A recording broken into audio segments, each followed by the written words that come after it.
오늘 우리에게 주시는 하나님의 말씀 에베소서 6장 12절 말씀입니다. 에베소서 6장 12절 말씀, 제가 가진 성경 신약 317쪽에 있습니다.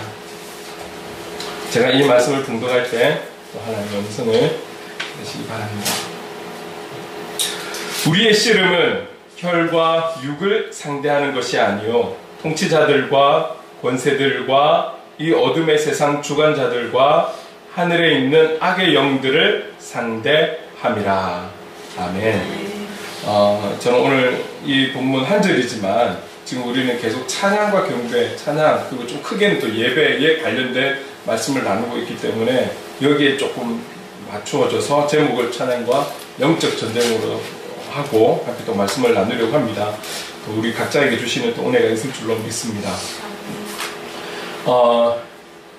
우리가 찬양이라고 생각하면 많은 성경의 인물들 중에서도 아무래도 다윗이라는 인물을 떠올리게 되죠. 계속 우리가 찬양에 대한 강의식 그런 설교를 하면서 지금 다윗의 인물에 대해서 계속 조금씩 이야기를 해 나왔어요. 다윗의 모습을 생각해 보면 제일 기억나는 것이 우리가 할랄이라는 찬양, 여러분 할랄이라는 찬양 외에도 또 여러 가지의 뜻들이 있는, 우리나라 번역으로는 찬양으로 되어 있지만 원어는 조금씩 다른 단어들을 쓰고 있는 부분들이 있어요. 그래서 그 중에 제일 조금 많이 쓰여진 할랄이라는 단어를 우리가 좀 살펴봤는데, 특히 이 할랄이라는 단어를 보면서 다윗이 사무엘하 6장인가요? 그가 왕이 되었을 때 잃어버린 빼앗겼던 법궤가 그 예루살렘으로 들어오는 그 장면에 있어서 왕이잖아요.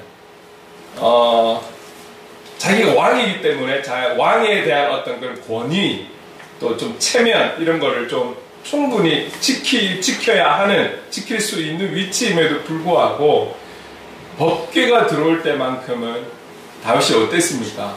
마냥 어린아이와 같은 그런 기쁨, 다른 어떤 사람의 눈치를 보고 자기의 어떤 직위를 바라보고 생각하고, 그게 아니라 법궤가 들어올 때만큼은, 그 잃어버렸던 법궤가 들어올 때만큼은, 법궤라는 것이 하나님을 좀 당시에는 대신했던 부분들이지 않습니까? 그래서 얼마나 기쁘게 찬양을 했는지 춤을 추며 찬양을 한 것이죠. 그렇게 춤을 추며 찬양했을 때 바지까지 내려온 거예요.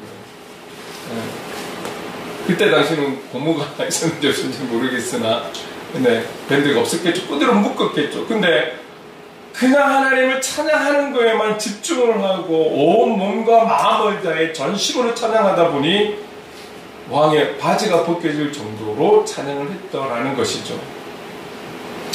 그 모습, 그 찬양의 자세, 그 중심이 할랄의 찬양이라는 거예요. 그러니까 이게 우리가 모든 그리스도인들이 다 찬양함이 마땅하지만 가장 모범이 되는 인물 중에 한 사람이 바로 다윗이라는 거죠.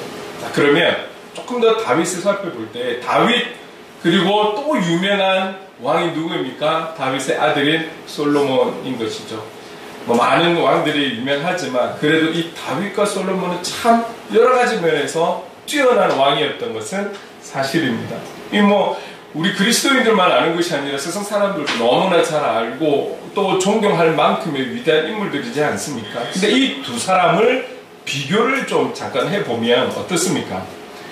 두 사람 다 공통점은 이거예요. 왕이었다라는, 당시에 이스라엘을 다스렸던 왕이었다라는 것은 동일한 공통점이 될 수 있는데, 이 두 사람의 각각의 인생을 좀 살펴보면 좀 극과 극인 것을 볼 수가 있어요. 다윗은 시작은 양치기였잖아요.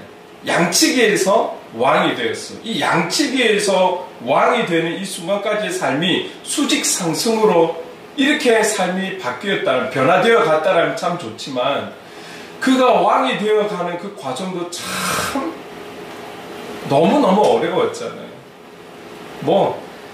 장인들 사람한테도 목숨을 잃을 뻔하고, 그 과정을 보면 왕이 되어서도 그 자녀들한테 쫓김도 받고, 얼마나 많은 전쟁을 치르고, 그 전쟁을 치렀다라는 것은 목숨을 거는 거지 않습니까?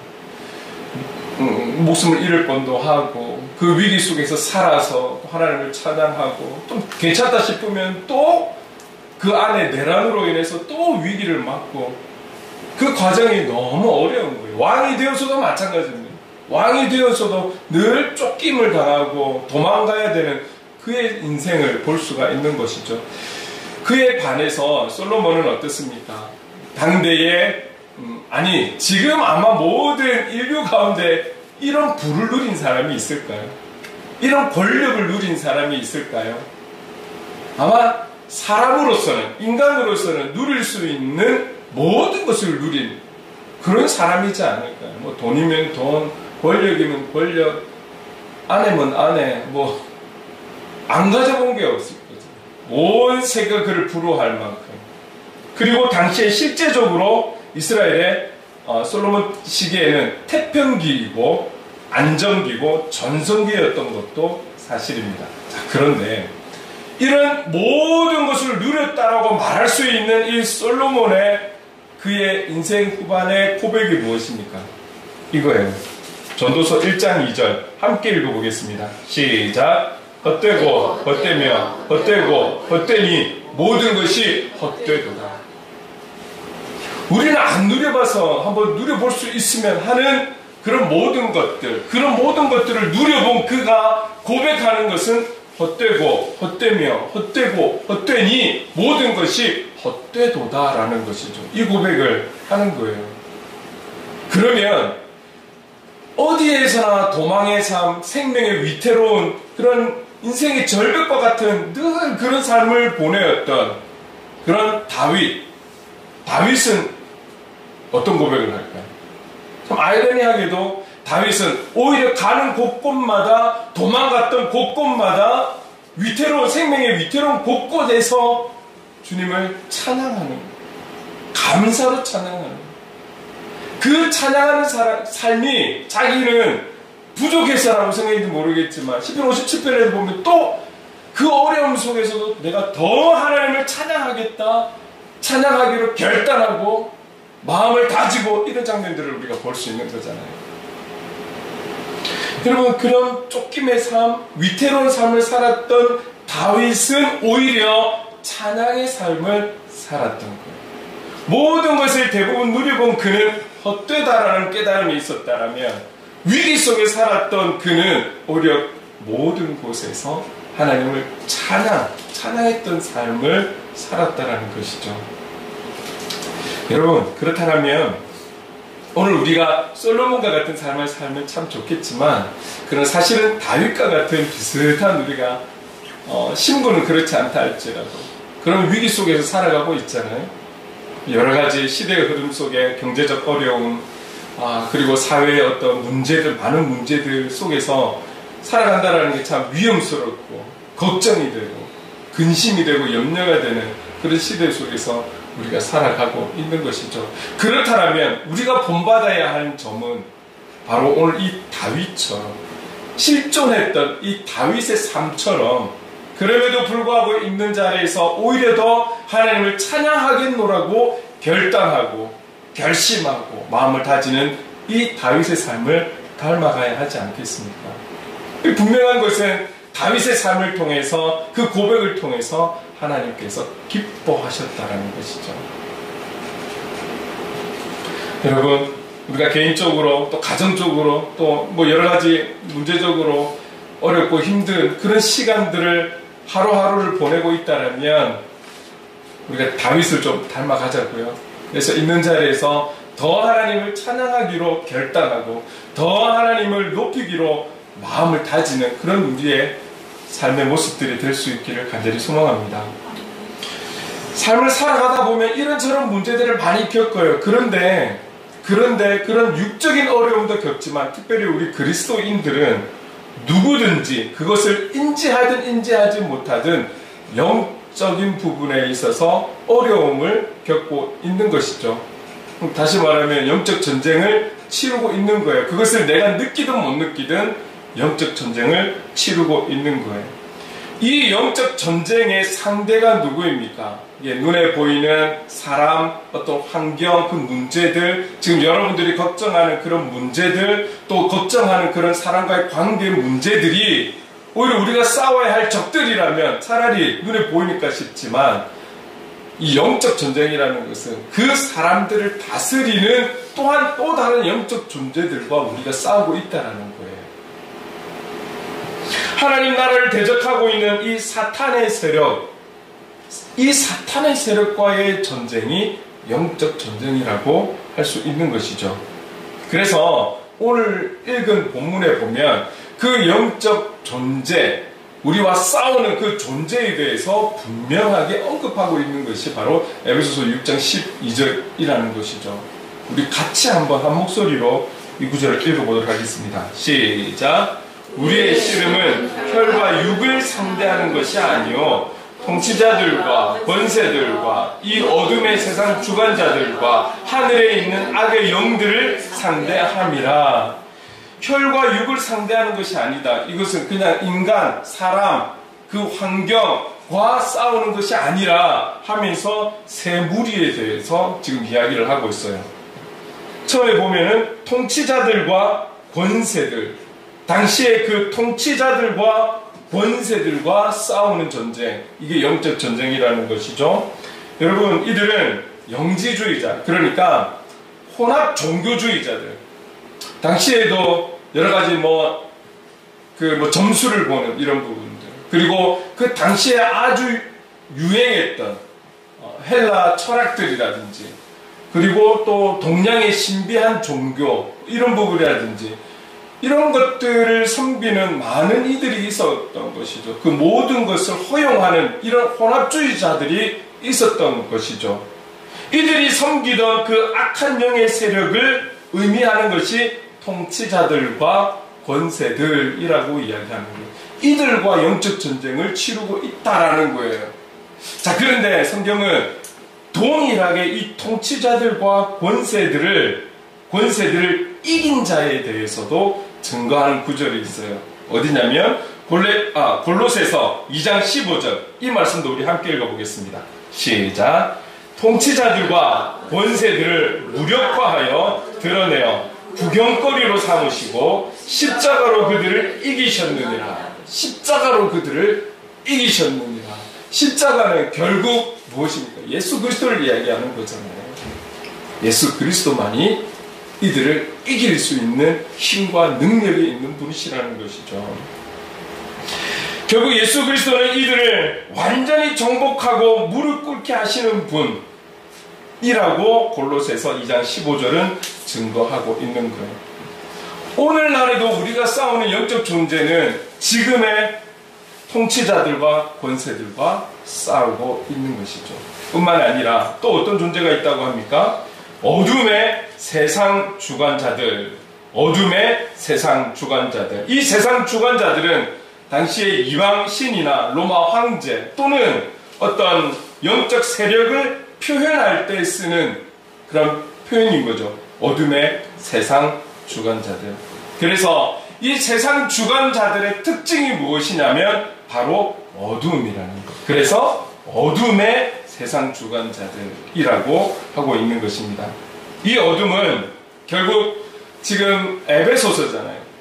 이 에베소 교회가 예수 그리스도를 온전히 영접하기 이전, 예수를 알기 이전에 어떤 그들의 악이 지배하던 삶을 이야기하고 있는 것이죠. 여러분, 이 어둠의 세상 주관자들은 당시에만 있는 것이 아니에요. 지금도 우리 오늘날에도 세상 주관자들, 어둠의 세상 주관자들이 사실은 세상을 점령하고 있다시피 하고 있죠. 이들과 우리는 영적 전쟁을 치르고 있다라는 것이죠. 오늘날에도. 또 표현한 부분이 어떤 것입니까? 하늘에 있는 악의 영들. 하늘에 있는 악의 영들. 이는 초자연적인 그런 영역의 악한 영의 존재들을 이야기하고 있는 것이죠. 초자연적 영역의 악한 영들. 여러분, 천국이 있음을 믿으십니까? 천국, 하나님 나라가 있음을 믿으십니까? 하나님 나라가 있는 것을 믿는다라면 반대로 모두가 하나님 나라 갈 수 있는 건 아니잖아요. 심판이 있기 때문에 그 심판을 통과한 사람들은 하나님 나라 갈 것이고 통과하지 못한 사람들은 지옥에 있는 거예요. 지옥으로 가는 거예요. 천국에 있다라고 믿는다면 지옥도 있다라고 믿으셔야 돼요. 하나님의 영이 있다라면 이 영을 거스르는, 지옥을 다스리는 영도 있다라는 것을 믿으셔야죠. 천사가 있다라는 것을 믿으신다라면 천사가 아닌 또 다른 악한 영이 있다라는 것도 믿으셔야죠. 과거에만, 오늘 본문의 시대에만 악한 영이 있었던 것이 아니라 지금 이 시대에도 악한 영이 있는 거예요. 왜 사람들이 점을 보러 갑니까? 점쟁이라고 말하는 점을 보는 그 사람을 믿고 가는 건가요? 아니잖아요. 그 사람을 다스리는 어떠한 신을 보고 가는 거잖아요. 그 신을 통해서 점괘를 받으려고 가는 거잖아요. 뭔가 응답을 받으려고 가는 거잖아요. 알고 싶은 게 있어서 가는 거잖아요. 문제를 풀고 싶어서 가는 거잖아요. 그들은 그 악한 영의 존재를 믿고 가는 거잖아요. 의심하면서 갑니까? 아니에요. 응답 받기를 소망하고 가는 것이죠. 그들이 그런 악한 영을 믿는다면 반대로 하나님의 영이 있는 거예요. 결국 뭐냐면 영적인 존재를 믿으셔야 한다는 것이죠. 하늘에 있는 악한 영들. 그런데 이 하늘에 있는 악한 영들은 오늘 우리에게 유익 또는 구원으로 인도하는 영들이 아니라는 거죠. 결국 이들의 목적은 무엇입니까? 인간을 미혹하여서 죄에 묶어서 죽어가도록 만드는 거예요. 죄에 묶어서 죽어가게 만든다라는 것을 달리 표현하면 무엇입니까? 우리는 어떤 것을 죽음이라고 생각할 수 있을까요? 오늘 저와 여러분들은 하나님과 멀어지면 죽은 것이죠. 예수 그리스도를 알지 못하면 죽은 것이죠. 영적으로 죽은 것이죠. 악한 영의 목적은 거기에 있는 거예요.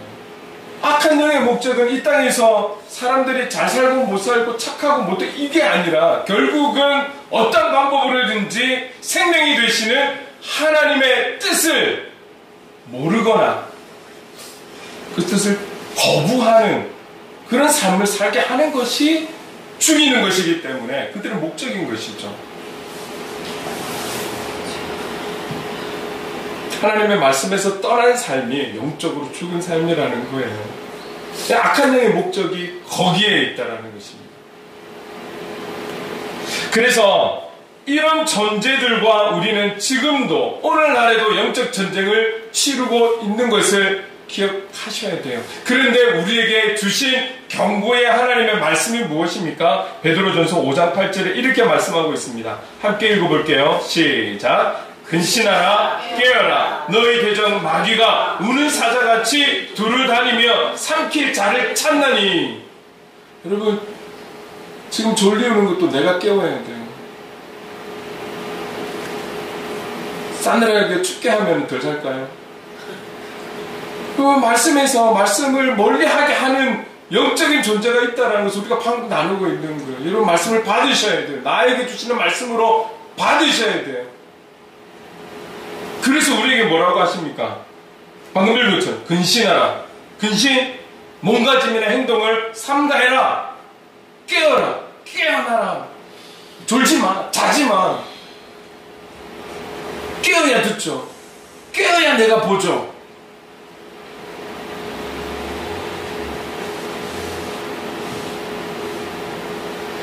너희 대적 마귀가 우는 사자같이 두루 다니며 삼킬 자를 찾나니.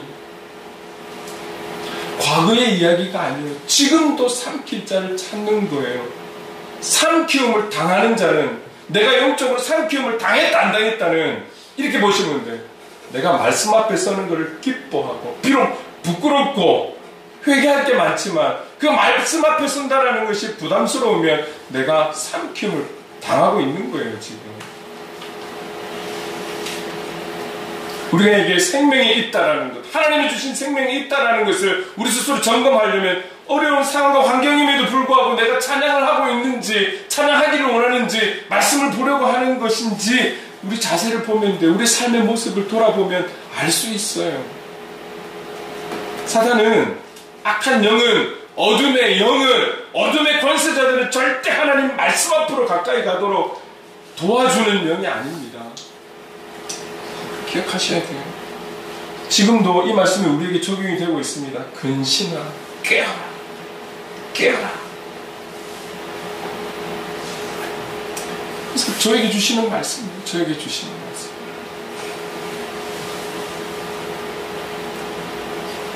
여러분, 근신하고 깨어있기 위해서 여러 가지를 또 생각해 볼 수 있어요. 우리가 어떻게 하면 근신하고 또 그렇게 깨어서 살아갈 수 있을까에 대해서 또 세부적으로 나눌 수 있지만, 지금 우리의 흐르는 맥락에 연결해 보면, 여러분, 가장 중요한 것은 우리가 예배자의 삶을 살아가는 것. 주일 이 예배 출석에 만족하는 것이 아니라 여기에 힘을 얻고 세상에 나아가 삶의 예배자로 살아가는 것, 그래서 찬양의 삶을 살아가는 것, 이것이 바로, 여러분, 이것이 바로 우리가 영적인 공격으로부터 방어를 할 수 있을 뿐만 아니라 승리할 수 있는 방법이 되고 영적 무기가 된다는 것 믿을 수 있기를 바랍니다. 그래서 우리가 복음의 사람, 삶의 예배자, 찬양의 삶을 강조하는 이유입니다. 이것을 모르고 우리 뜻대로, 우리 힘으로 싸우려고 하면 절대 우리는 이길 수 없습니다. 우리가 가진 지식, 우리가 갖고 있는 환경, 배경, 모든 걸 동원해도 이 영적인 존재를 우리가 이겨낼 수가 없습니다. 복음이 되시고 우리의 예배와 찬양을 받으시는 그 하나님만이 우리의 실제적인 도움이 된다는 것을 여러분 꼭 기억하셔야 됩니다.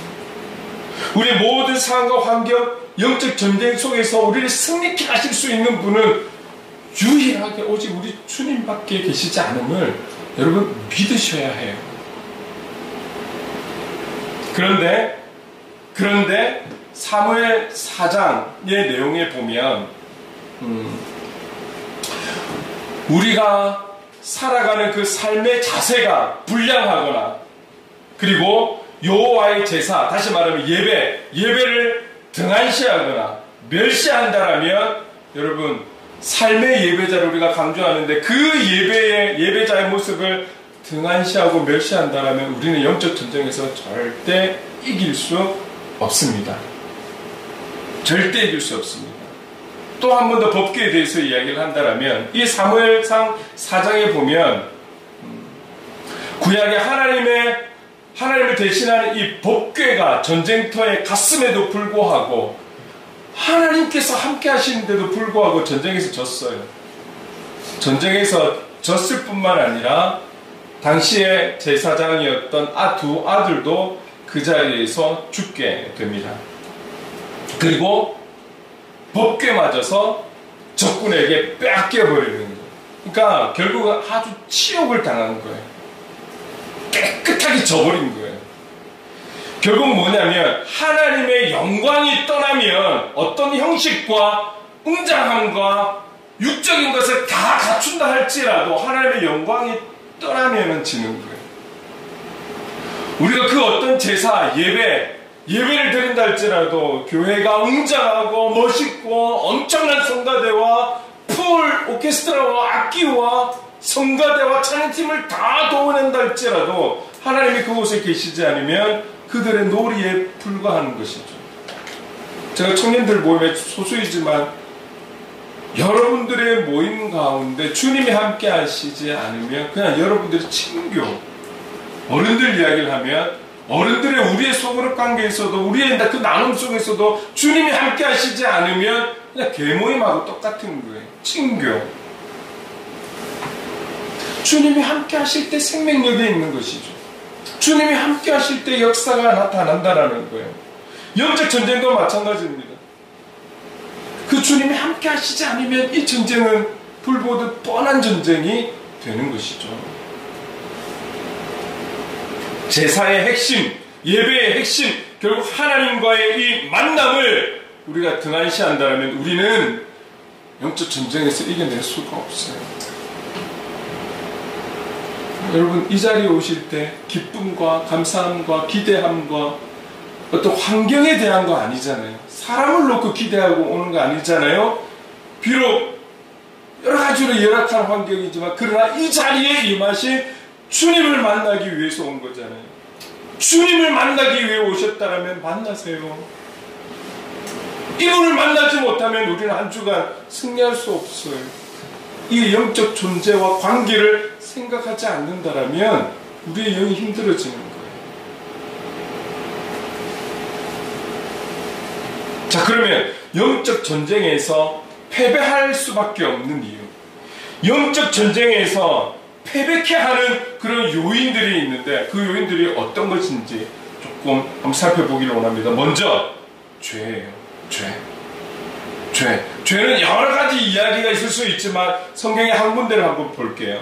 여러분 여호수아에 보면 6장에 어떤 이야기가 나오냐면 우리가 잘 아는 여리고성, 웅장하고 아주 멋있고 튼튼한 그 여리고성에 이스라엘 백성들이 전쟁을 하는 거예요. 싸우러 가는 거예요. 하나님께서 가르쳐 주신 방법으로 그렇게 싸움을 했을 때 이 뚫을 수 없을 것 같았던 이 여호수아성을 결국은 차지하게 됩니다. 이 전쟁에서 승리하게 됩니다. 이 성을 차지하게 되는 거예요. 그런 감격을 경험하고 승리를 경험하고 나서 여호수아 7장에 가면 뭐가 나오냐면 아이성이라는 이 여호수아 성에 비하면 아주 작은 성과 성을 공격하는 거예요. 싸우는 거예요. 전쟁을 하는 거예요. 그런데 아니 그 거대한 여리고 성도 성과의 싸움에서도 이겼는데 아이성에서 패했어요. 근데 이 전쟁을 패한 이유들을 잘 살펴보니까 아군 중에 아간이라는 사람이 있었어요. 근데 이 아간이라는 사람이 하나님께 드려야 할 제물을 자기가 취했단 말이에요. 이게 들통이 나버린 거예요. 이게 들통이 난 거예요. 그래서 이 문제를 해결하고 다시 전쟁을 치렀을 때에 결국은 승리한 것이죠. 뭐냐면 하나님의 재물을 하나님의 것을 탐하면 이래 된다 이게 아니라 그게 어떤 것이든 죄는 영적 전쟁에서 패할 수밖에 없다라. 여러분 기억하십시오. 우리 주님도 많은 아픈 자들 병든 자들을 고치고 내가 너를 고친 거 알지? 기억하지? 이렇게 말씀하지 않으세요. 다시는 죄를 지으면 안 돼. 다시는 죄를 지으면 안 돼. 죄를 지으면 안 되는 거예요. 오늘 전쟁에서 승리했다라고 해서 내일 승리한다는 보장이 없습니다. 죄를 짓는다면 그게 어떠한 죄이든 죄를 짓는다면 우리는 또 지게 되는 거예요. 전쟁에서 패하는 요인 또 한 가지 무지라는 무지. 여러분 호세아 4장 6절 말씀 함께 읽어보겠습니다. 시작. 내 백성이 지식이 없으므로 망하는도다. 내가 지식을 버렸으니 나도 너를 버려 내 제사장이 되지 못하게 할 것이요 내가 내 하나님의 율법을 잊었으니 나도 내 자녀들은 잊어버리리라. 자, 여기서 말씀하고 있는 지식은 어떤 학문적 지식을 이야기하고 있는 것이 아닙니다. 하나님을 향한 지식, 하나님에 대한 암, 이걸 이야기하고 있는 거예요. 이 지식은 하나님을 알고 그 말씀을 아는 것을 이야기하고 있는 거예요. 결국 하나님을 안다라는 것, 하나님의 말씀을 안다라는 것은 하나님과의 관계 속에서 우리는 알아가는 거잖아요. 하나님과의 사귐 속에서 우리는 그분을 알아가는 거예요. 이 과정이 필요한 것이죠. 이런 하나님을 알지 못하면 우리는 우리의 하나님을 알지 못하는 영적 무지로 인해서 패배하는 거예요. 그래서 호세아 선지자는 또 이렇게 말씀하고 있습니다. 6장 3절에 함께 읽겠습니다. 시작. 우리가 여호와를 알자. 힘써 여호와를 알자. 알지 못하면 영적 패배가 있거든요. 패배하거든요. 그분을 알아야지만 승리하거든요. 그러니까 힘써 알자라고 이야기하는 거예요. 여러분 주중에 여러분들 뭐 성경 공부하러 나오세요. 제가 그렇게 막 강요하고 강조하고 그러지 않잖아요. 그러나 오늘 12월 첫째 주에 오늘 한 번쯤 또 권면하는 것은 하숨하세요. 하숨하셔야 돼요.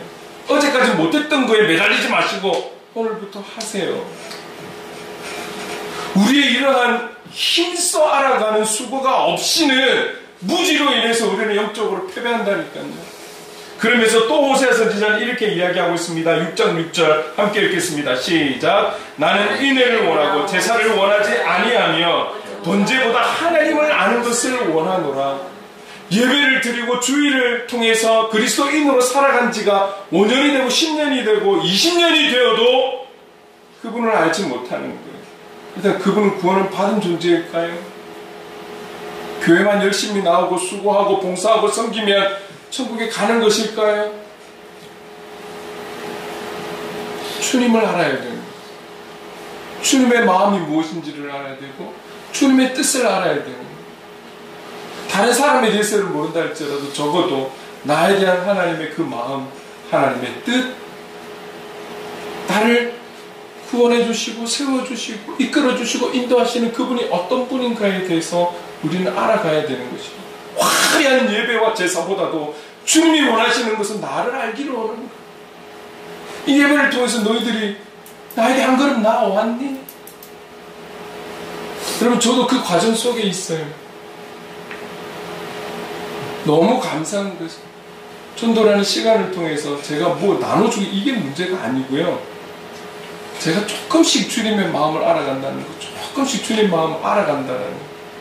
제가 2년 6, 7개월 전에 여기 이 장전동으로 와서 너무너무 감사한 것은 퇴보가 아니에요. 쫓겨난 게 아니에요. 그렇게 안 하면 제가 안 움직이니까. 이곳에 와서 세상을 향해 복음 들고 나아갈 때 그 주님의 마음을 조금씩은 알아가는 거예요. 다른 기도 안 해요. 주님 이 시간들을 통해서 주님을 더 알아가기를 원합니다. 우리 교회를 향한, 저를 향한 아버지의 뜻을 알기를 원합니다. 주님을 알아가야 되는 거예요. 가만히 있는다라고 알아지는 것 아닙니다. 우리의 예배를 통해서 주시는 말씀을 통해서 나의 말씀을 아멘으로 받고 하숨을 하면서 그 하루하루의 분량을 통해서 주님을 조금씩 알아가고 아는 것으로 끝나는 것이 아니라 내 삶의 현장에 적용하려고 힘쓰고 애쓰고 노력하고 또 싸워보고. 그래서 여러분, 우리 인생은 롤러코스터.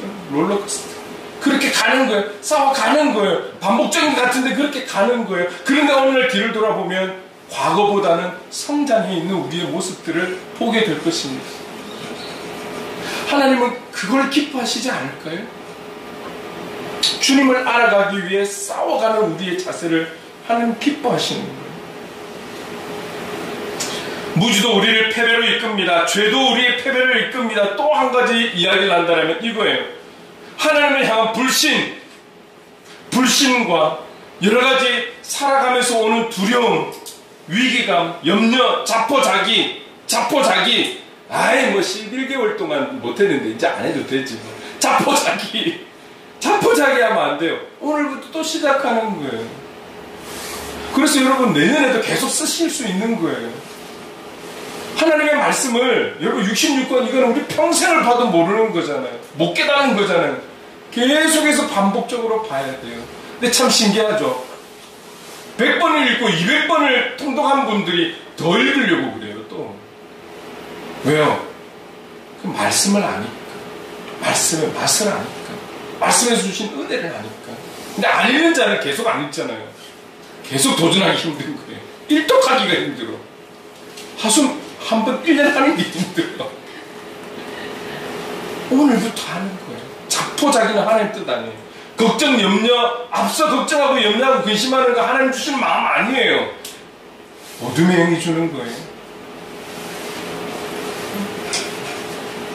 여러분, 이런 마음들이 앞서 너무 우리를 가로막고 있는다면 우리는 영적 전쟁에서 패할 수밖에 없어요. 여러분, 절대 우리가 앞서거나 우리의 소견에 오른 대로 그렇게 신앙생활해서는 안 돼요. 그렇죠? 그래서 하심이 필요한 거예요. 그리고 우리에게 성경을 주셨어요. 이게 우리의 신앙의 기준이 되어야 하는 것이죠. 자, 그렇다면 여러분, 우리가 날마다 삶 속에서 보이지 않는 그 영적 싸움을 싸워가야 하는 우리들이 꼭 기억하면서 싸워가야 하는 내용들이 있어요. 그게 어떤 것이냐면 하나는 이것입니다. 우리에게 주어지는 모든 능력의 근원은 하나님께 있다는 거예요. 아는 사람에게 있고, 백에 있고, 돈에 있고. 철저하게 세상 사람들은 돈에 힘이 있다라는 걸 믿어요. 여러분, 우리가 그 돈에게 돈의 힘이 있다라는 그 믿음을 갖고 있는 자보다 우리가 하나님을 믿는 믿음이 더 강할까요?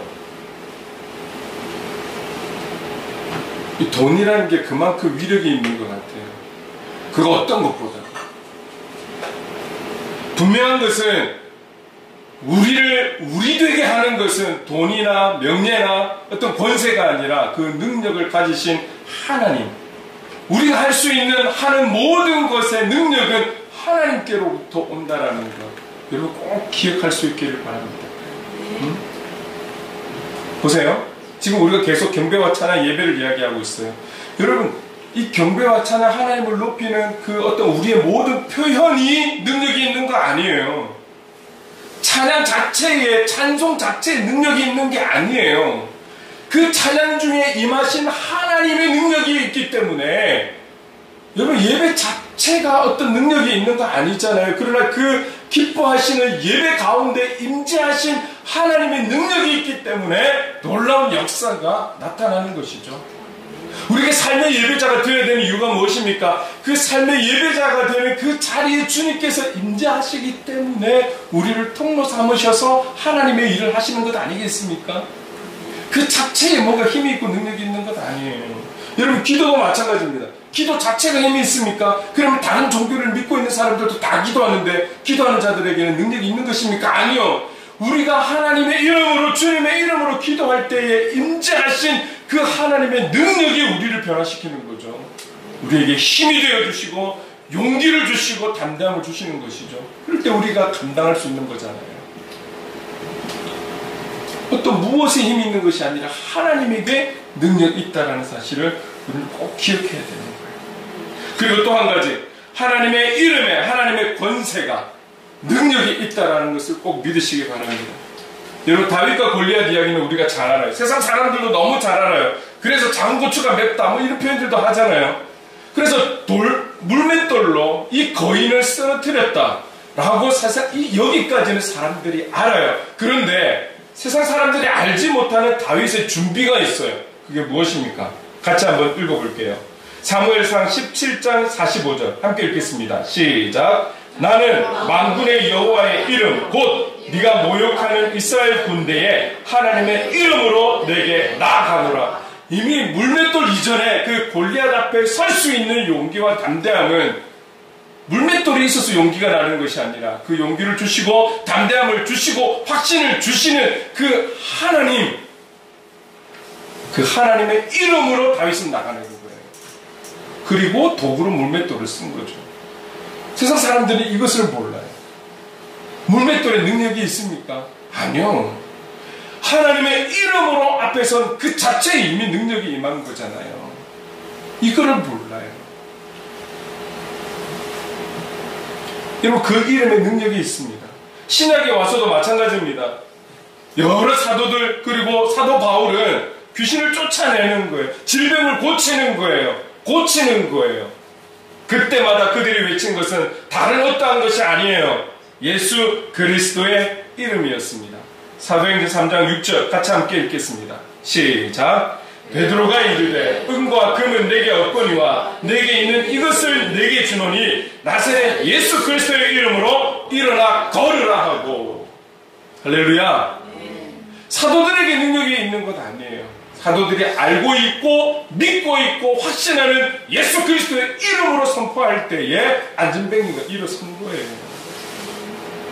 여러분, 찬양할 때, 말씀을 들으실 때 여러분 아픈 부위가 있으세요? 믿음으로 여러분의 손으로 아픈 곳에 손을 대고 찬송을 부른다든지 말씀을 듣는다든지, 제가 뭐라고 말은 할 수 없어요. 그러나 그 믿음으로 찬송하고 그 믿음으로 그 말씀을 듣는다라면 그 찬송을 받으시는 하나님, 그 말씀 되신 우리 주님께서 여러분의 손길을 통해서 치료해 주실 줄로 믿습니다. 여러분, 저는 오늘도 아침에 나오기 전에 제가 조금 불편한 곳이 있어요. 거기에 손을 대고 예수의 이름으로 기도하고 그렇게 또 움직였죠.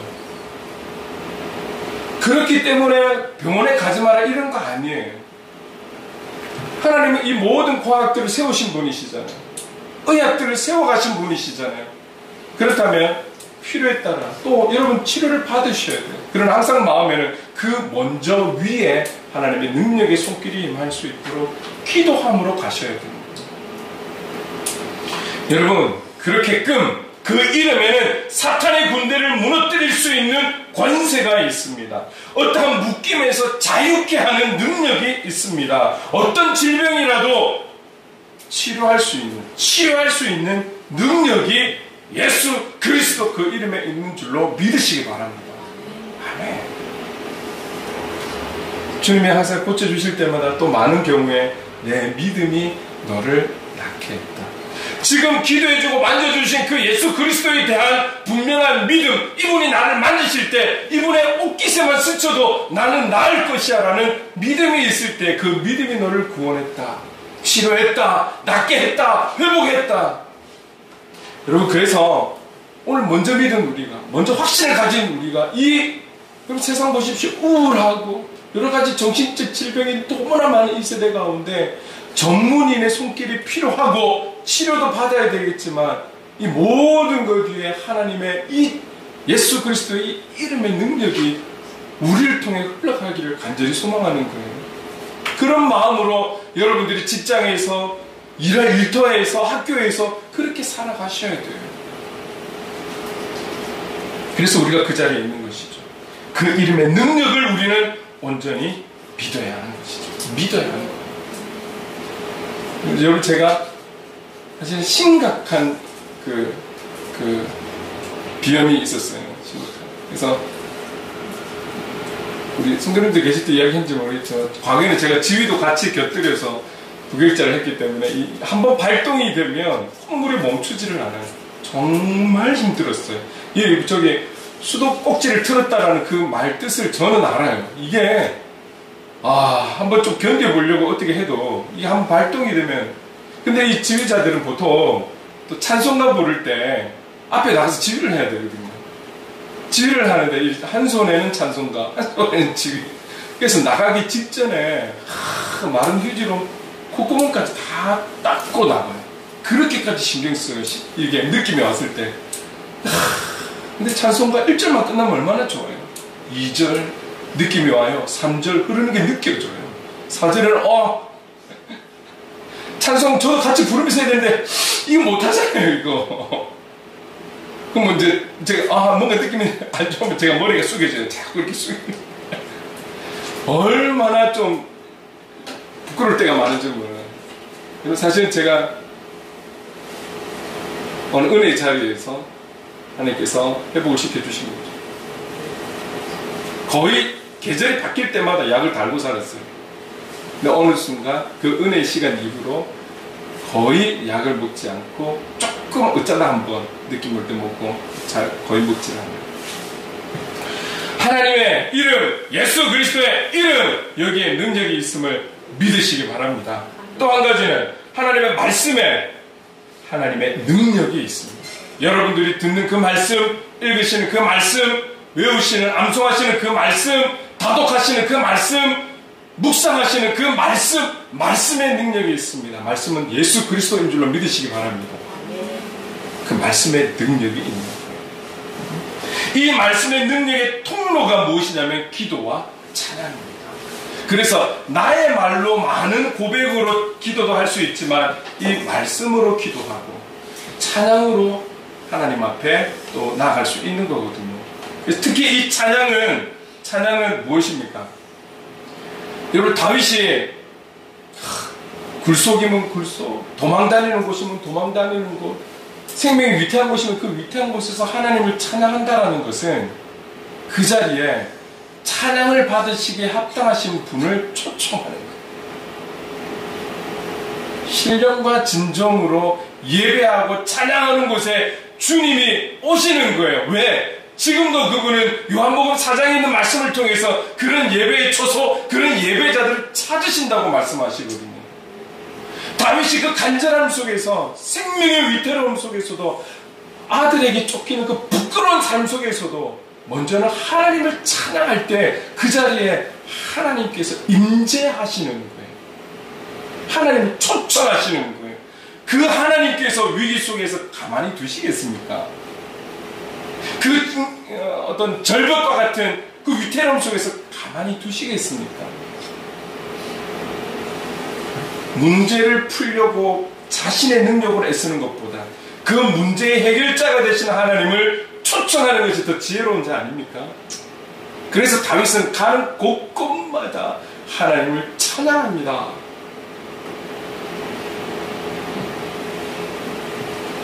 그래서 여러분, 우리가 찬양의 삶을 살아가야 됩니다. 이걸 조금 더 크게 이야기하면 삶의 예배자가 되어야 하는 거예요. 하나님께서 여러분들을 그 세상에 던져두시는 것이 아니라 그 현장에 함께 하시는 줄로 믿습니다. 결국 모든 사건, 모든 문제의 해결, 오늘 이야기하고 있는 이 영적 전쟁의 핵심은 결국 하나님의 임재에 있다라는 거예요. 하나님의 임재에 있다라는 것입니다. 적이 얼마나 많은지, 얼마나 강한지가 문제가 아니라 어떤 우리의 상황과 환경에도 하나님이 지금 나와 함께 하시는지가 문제예요. 여기에 우리는 집중하시면 되는 거예요. 그렇다면 눈에 보이는 보이지 않는 그 영적 전쟁이 얼마나 치열하고 그 상대가 어떤 자들이라 할지라도 어떤 악한 영들이라 할지라도 하나님이 함께 하시면 문제될 것이 없는 것이죠. 영적 전쟁을 위한 영적 군사가 되기 위해 여러 가지 훈련들이 있겠지만 가장 바탕이 될 수 있는 것, 그러나 가장 중요한 것, 그리스도인으로서 살아가는 데 있어서 삶을 살아가는 현장에서 가장 바탕이 될 수 있지만 가장 중요한 것, 그 중심이 바로 예배와 찬양인 것입니다. 우리 자신을 위한 것도 되지만 이 예배와 찬양을 통해서 하나님께서 친히 그 전쟁을 지휘해 주시고 싸워 주신다라는 사실을 우리가 꼭 마음에 기억하실 수 있기를 바랍니다. 그처럼 삶의 예배자여 찬양의 삶은 상당히 중요한 우리의 실제적인 모습이 되어야 할 것입니다. 뻔한 이야기 같고 흔히 쓰는 단어가 찬양이고 흔히 쓰는 시간에 하는 것이 찬양이고 찬송이지만 여기에 숨어있는 중요한 진리들을 함께 여러 주를 통해서 나누었습니다. 여러분 기억하십시오. 이 내용들을 기억하셔서 그냥 듣고 흘려버리는 이야기가 아니라 이 영적 전쟁 가운데 여러분 실제적인 우리의 삶의 현장에서 실제적으로 행할 수 있는 우리의 모습이 되어야 할 것입니다. 그럴 때 앞으로 더 어려운 시대가 오고 더 힘든 영적 전쟁이 치러진다 할지라도 이미 승리를 이루신 주님께서 함께 하심으로 우리를 승리케 하실 줄로 믿습니다. 아멘. 이 실제적 삶의 모습을 갖추며 영적 전쟁 속에 늘 승리하는 우리가 될 수 있기를 주님의 이름으로 축원합니다. 그래서 오늘 우리가 함께 주님의 임재 안에서 이 찬양으로 나가보려 합니다.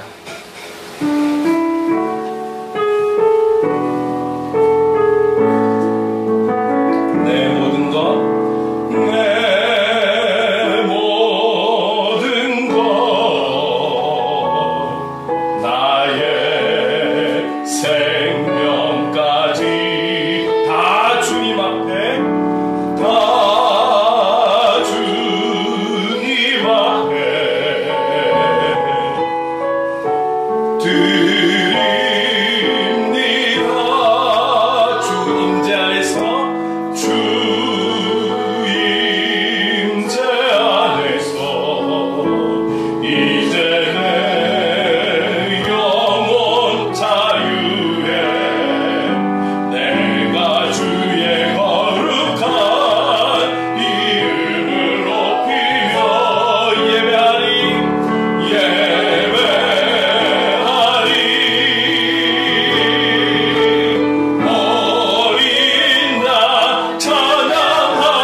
함께해 주셔서 끝까지 참된 삶의 예배자, 찬양의 삶을 살아가는 우리가 되게 도와주시고 주님 한 분만을 바라보며 의지하며 나가는 그런 믿음의 군사로 살아갈 수 있도록 도와주시옵소서. 우리 주신 말씀을 기억하며 기도하며 나가겠습니다. 하나님 많으신 하나님 아버지 감사합니다. 오늘도 하나님 아버지 에베소서 6장 12절에 나와있는 이 영적 무리들, 이 악의 무리들, 어둠의 무리들과 우리는 지금 현재 오늘날에도 우리는 하나님 아버지 영적 전쟁을 치르고 있습니다.